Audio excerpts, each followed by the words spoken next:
Hi, I'm Charles Mackin. I'm a senior graduating from UConn this semester. My research was based on trying to understand how cells called archaea communicate with each other through chemicals.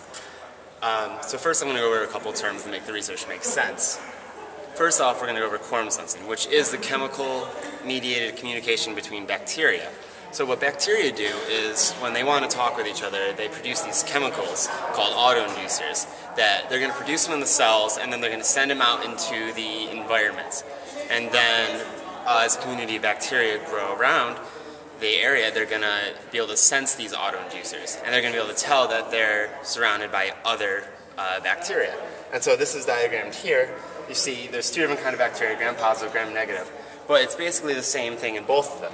In gram-positive, or in both, they produce the autoinducer, in gram-positive, the peptide, and the gram-negative, the homoserine lactones, and they export them outside of the cell. And then as the autoinducers build up in the environment, they're going to be imported back into the cells, or sensed in one way or another, and that's going to make the cells start acting in a population-mediated dynamic. And so, this is mostly a phenomenon known in bacteria. However, there's almost nothing known about it in archaea. Archaea are the third domain of life, separate from eukaryotes and bacteria. They're very similar to bacteria, but they also have a lot of things different. But nobody's really ever been able to demonstrate quorum sensing in archaea. The archaea I specifically work with are called haloarchaea, and they are an extreme form of archaea that can live only in the saltiest waters pretty much found in the entire world, like the Dead Sea or fake artificial salt lakes. So there were two different ways that I tried to demonstrate quorum sensing in archaea. The first is using bioinformatics, doing comparative genomic studies, where I would take proteins that are known in bacteria to be involved in quorum sensing and use the sequences for those proteins and compare them to the proteins in the haloarchaea. So other than the comparative genomics I also did growth studies where I would try to supplement the hypothetical autoinducers to the archaea. So for the bioinformatics, what I did was I picked two proteins in gram-negative bacteria, LuxI, which is the autoinducer synthase, and LuxR, which is the receptor. So LuxI makes the autoinducer, and LuxR receives the autoinducer and senses it. And then COM-A in gram-positive from Streptococcus pneumoniae. And what COM-A does is it exports the peptides in gram-positive bacteria, and it also processes them to make them active. And so what I did is I got the sequences for these proteins, and I compared them to the proteins in haloarchaea. And what I found is that in LuxI and LuxR, there wasn't a significant amount of homology, or a lot of things didn't really line up. However, when I did COM-A from Streptococcus pneumoniae, the gram-positive bacteria, there's a significant amount of homology from about 500 amino acids were very, very similar. And what that means is that the proteins are very similar. And if proteins are similar, that's a pretty good evidence that it's the proteins do the same thing.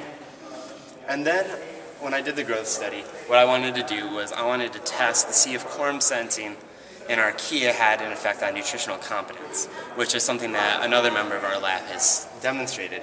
What nutritional competence is it's the ability to use DNA as a nutrient. And in bacteria, whenever this happens, whenever there's a cell that is nutritionally competent, they use quorum sensing as a way to regulate it. So since I knew the archaea were nutritionally competent, I thought it was likely that it was also regulated by quorum sensing. And so what I did was I took cells and I put them in a really dense environment with a lot of cells in a small volume, and I let them grow there for 24 hours. After that, I took the cells out of it and I put brand new fresh cells into the media, but at a very low density. So if there were autoinducers present in the media, the cells would be put in there in a low density. However, they would see the autoinducers and think that they were in a high cell density environment.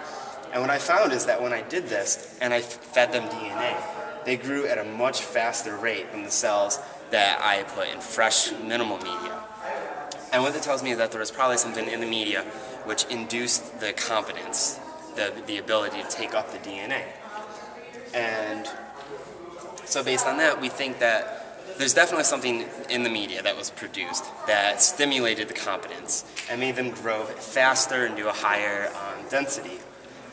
than cells that weren't given the autoinducers. And so we're currently working to find out what this is, and we're going to do a couple things to see how big it is, to see how we can deactivate it, and hopefully within a couple months we're going to know exactly what it is, and it'll be the first proof of an actual autoinducer in any form of Archaea, which has never been seen before.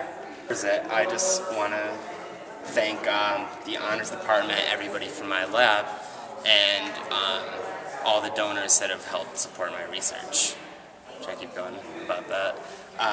In particular, I've received a couple life science grants, and over the summer, the Barth Award as a form of a SURF grant.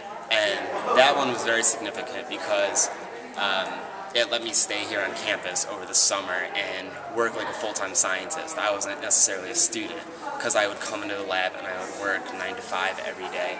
And it helped me pay for housing, food, everything I needed to do to let me work as a full-time scientist, and really gave me a great experience.